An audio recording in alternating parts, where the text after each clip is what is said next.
Reka nongere nkwifurize kugira ibihe byiza nshuti mukundwa kuri wowe udahwema kudukurikira hagatanurwa kandi ndavuga ko ari inkuru mbi cyane ku banyarwanda n'abanyarwandakazi by'umwihariko bikomeje kugenda bivuga ko mu by'ukuri inyamaswa ziri gutaruka ishyamba rya Nyungwe zikaba zaza mu baturage ko mu by'ukuri zabononera. Urabona ko mu by'ukuri amatungo ari gukomeza kugenda aribwa n'inyamaswa.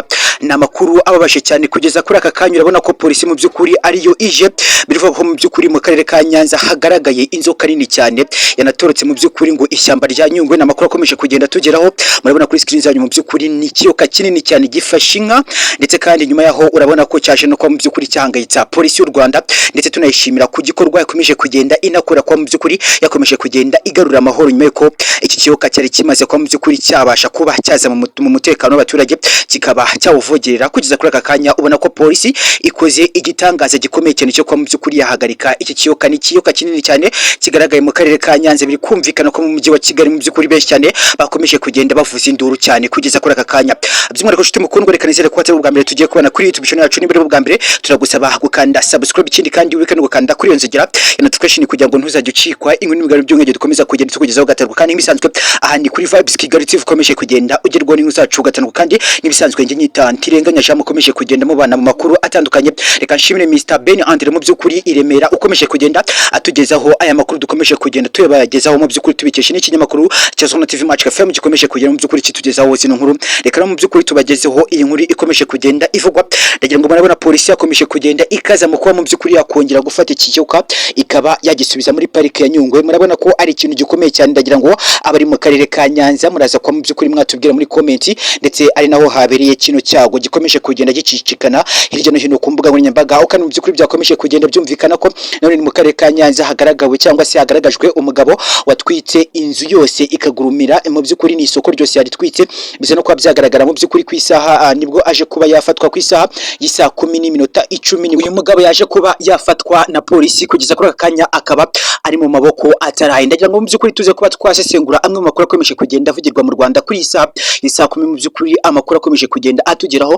Dushimire Mr Ben Andre dukomeje kugenda adufasha kuyikorana kugira ngo mu by'ukuri tubashe kuba twabagezaho aya makuru nk'ibisanzwe nk'uko nabikubwiye. Aha ni kuri Vibes Kigali TV ukomeje kugenda ukurikinira inkuru zacu gatanu kandi nge nyita ntirenganya sha tugiye kwa mu by'ukuri tukabana ku makuru ku ngingo z'ingenzi zirambuye, aho tugiye kuba twareba mu by'ukuri kubiyoka cyangwa se inyamaswa ziri guturuka ishyamba rya Nyungwe rikaza mu by'ukuri mu baturage zikaba zakonona ubuzima bw'abaturage ndetse kandi n'amatungo y'abaturage, ubwo kandi n'imyaka y'abaturage ikaza kuba yagenderera ko. Ariko nanone mu by'ukuri hari umugabo ugaragaye w'imyaka 42 waje kuba mu by'ukuri watwika isoko mu karere ka Nyanza. Iri soko ryose rikaba ryahiye. Ndagira ngo kuri Free TV Rwanda mwakomeje kugenda mugezwaho inkuru zaho gatanu kandi ndagira ngo mu by'ukuri ubitworomeho mwakomeje kugenda mubona uko nakomeje kugenda abagezaho izi nkuru. Gusa kuri aka kanya cyo tugiye kuba twakwibandaho nicyo kagikomeje kugenda kivugisha benshi ku mbuga nkoranyambaga zitandukanye mu Rwanda. Ndagira ngo mu by'ukuri ushobora kuba wabimenye cyangwa se mu by'ukuri uterana bimenya, ariko hagati aho ngaho turabikesha ikinyamakuru igihe cyatugejejeho mu by'ukuri aya makuru dukomeje kugenda tubagezaho gatanu kandi. Ariko rero hagati aho ngaho reka ngusabe ngo niba utarakanda subscribe, ikindi kandi wike no gufungura kuri iyo nzogera ya notification kugira ngo ntuzajye ucikwa inkuru n'ibigabo by'ubwenge dukomeza kugenda tukugezaho gatanu kandi. Reka mu by'ukuri turebe hamwe kuri aya makuru akomeje kugenda avugirwa mu Rwanda. Ariko rero mu by'ukuri byashye kuba byanantira ubwoba ubwanjye, ndavuga uti ese ndaza guhera cyangwa se ntangiriye. Urabona ko polisi y'u Rwanda aje ko mu by'ukuri yapanura imihanda mu buryo bugaragara. Urabona ko abapolisi bazengurutse ikiyoka na ka video kafashwe gato, ngira ngo mbaje kuba nabakinira kugira ngo mu by'ukuri tunaze kuba twajyana gatanu kandi. Ariko hagati aho ngo mu by'ukuri polisi yaje kuba yanafata iki kiyoka isa no kuba mu by'ukuri yagitera imiti icinege. Nibwo mu by'ukuri iki kiyoka cyaje kuba cyakinjizwa mu modoka nini cyane y'ikamyo, bisa no kuba mu by'ukuri byarangira bivuga ko kigiye kuba cyasubizwa muri pariki ya Nyungwe. Kugeza aka kanya urabona ko nyine polisi y'u Rwanda ikomeje kugenda ihura n'ibikozongana bikomeye cyane kuri aya masaha. Mu by'ukuri akomeje kugenda humvikana inkuru nyinshi cyane. Kugeza kuri aka kanya nanjye ubwanye ndi kwibaza ese mu by'ukuri tugiye kuba twarebera ese mu by'ukuri nyuma y'uko iki kiyoka kije kuba cyagaragara by'umwihariko giturutse ishyamba rya Nyungwe, abari mu mujyi wa Kigali bagakomeje kugenda bavuga ko ibi ngibi mu by'ukuri bikomeje kugenda binabangamira abandi mu by'ukuri, ndetse no kuba bakongera gushurira aya masoko atandukanye. Ariko hagati aho ngaho n'umugabo w'imyaka 42 waje ko mu by'ukuri wafatwa utwitse isoko nyuma y'iminsi 3 ishize. Ndagira ngo mwakomeje kugenda mwumva ko mu karere ka Nyanza isoko ryaratwitswe nyuma yo gutwikwa mu by'ukuri biza no kurangira uyu mugabo abashe kuba yacika aza no kuba mu by'ukuri yacikira mu gihugu cya Uganda. Nyuma yo gucikira muri Uganda yafashwe kuri uyu munsi, ndagira ngo mu by'ukuri ndaza no kuba nabashyiraho akavideo kagaragaza ku kibuga cy'indege i Kanombe, ubwo kandi mu by'ukuri igihugu cya Uganda cyaje kuba cyagirana imishyikirano n'igihugu cy'u Rwanda, guverinoma y'u Rwanda, bityo kandi mu by'ukuri ikaba yasabye igihugu cya Uganda kuba yabahereza uyu munyabyaha urabasha kuba mu by'ukuri waturukira muri iki gihugu cya Uganda. Kugeza kuri akanya ubona ko iri soko mu by'ukuri rikomeje kugenda rigaragazwa ko nyuma yo gutwikwa uyu mugabo akaza no kuba yakimuka cyangwa se agacika, ni ibintu kugeza kuri aka kanya ubona ko byakomeje kugenda bibabaza by'umwihariko abakoreraga muri isoko rya Nyanza, ndetse kandi bakaba banasaba leta y'u Rwanda kugira icyo yakorera uyu mugabo by'umwihariko ukomeje kugenda ugaragara gukora ibikorwa nk'ibi ngibi twagaragaza ko mu by'ukuri biri gusenya bimwe mu bikorwa remezo by'abanyarwanda ndetse n'igihugu cy'u Rwanda. Kugeza kuri aka kanya murabona ko ari ibintu mu by'ukuri bikomeje kugenda bibabaza benshi cyane, ndetse nakomeje kugenda mbona bagenzi banjye bakomeje kugenda bagaruka kuri iyi nkuru benshi cyane.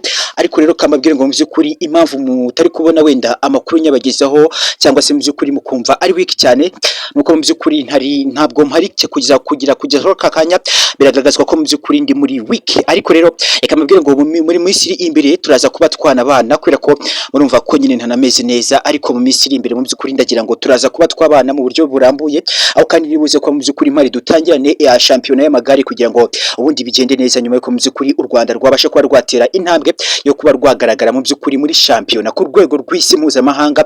Ryatangiriye ya shampiyona yatangiriye muri Afurika by'umwihariko igatangizwa mu gihugu cy'u Rwanda.